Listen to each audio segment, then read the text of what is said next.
Ursula von der Leyen a appelé les pays de l'Union européenne à punir tous les pays africains ayant refusé de voter les sanctions à l'encontre de la Russie. De quel droit l'Afrique pense-t-elle par elle-même? S'est interrogée celle qui, depuis 2019, assure la présidence de la Commission européenne.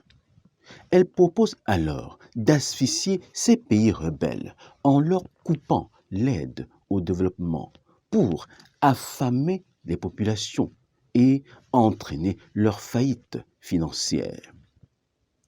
Alors que les Ukrainiens, dans leur malheur, sont considérés comme des déplacés de guerre, les autres, et les Noirs en particulier, ne sont autre chose que des profiteurs de guerre et constituent une véritable menace civilisationnelle. Pouvait-il en être autrement?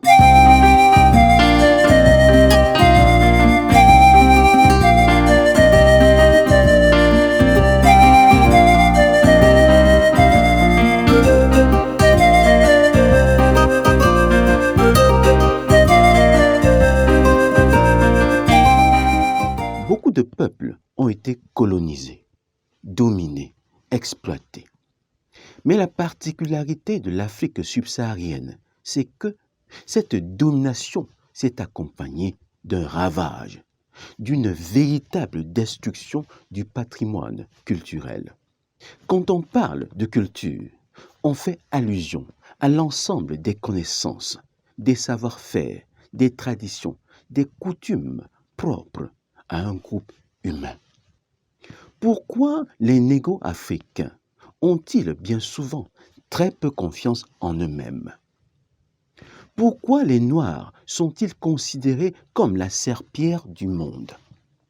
Pourquoi les produits éclaircissants, malgré leurs effets nocifs, sont-ils toujours à la mode?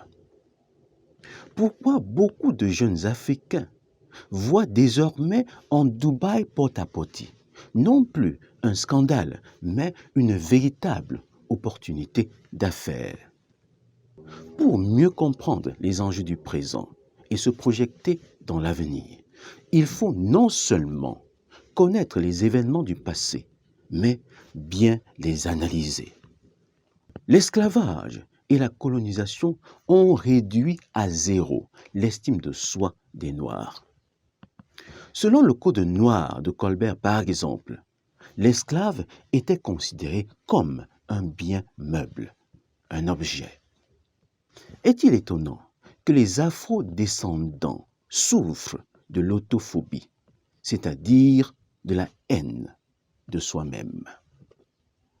Comment expliquer, par exemple, que Léopold Sédar Senghor, premier président du Sénégal, chantre de la négritude, auteur d'un merveilleux poème sur la femme noire, la beauté africaine, ait choisi d'épouser une européenne, une blanche?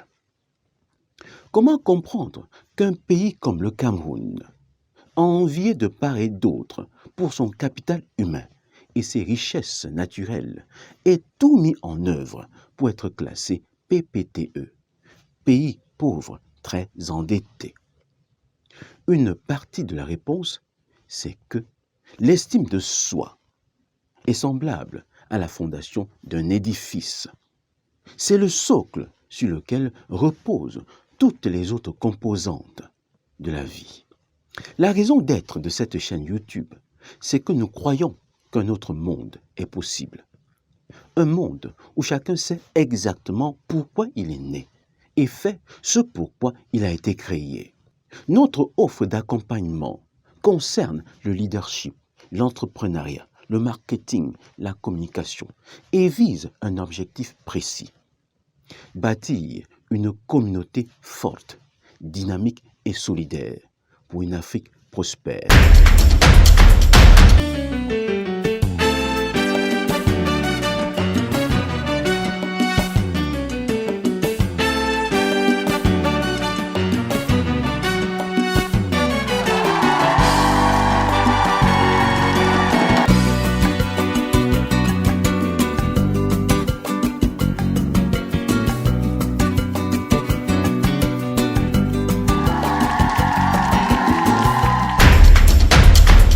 évaluer les effets dévastateurs de l'esclavage et de la colonisation sur les 4 composantes de l'estime de soi. Voilà un des préalables pour la restauration de l'Afrique. Tu vas trouver à la fin de cette vidéo le lien d'une autre vidéo sur les dégâts d'une mauvaise estime de soi. Je te suggère de la regarder si tu ne l'as pas encore fait. Beaucoup d'historiens confondent délibérément vivre une histoire, avoir une histoire et avoir écrit une histoire.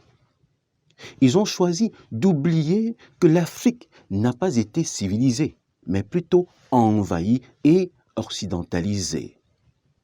Depuis toujours, le continent noir n'a cessé d'approvisionner le reste du monde en main-d'œuvre, en or et en matières premières.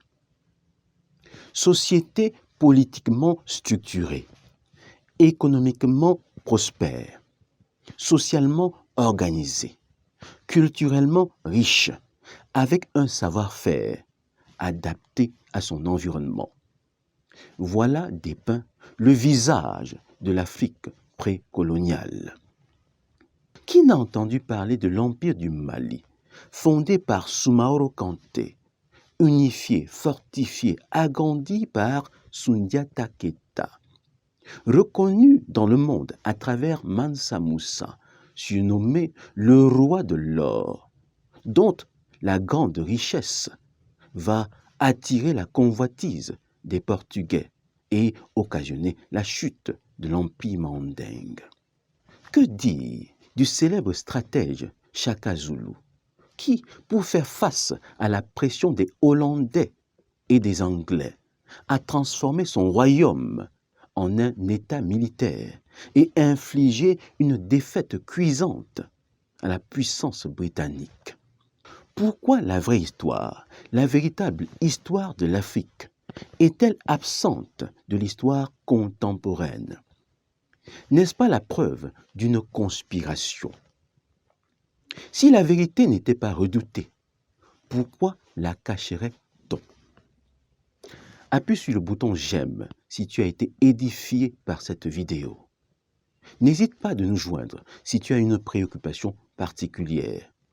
Laisse un commentaire et actionne la cloche de notification pour ne rater aucune de nos publications. Et à bientôt.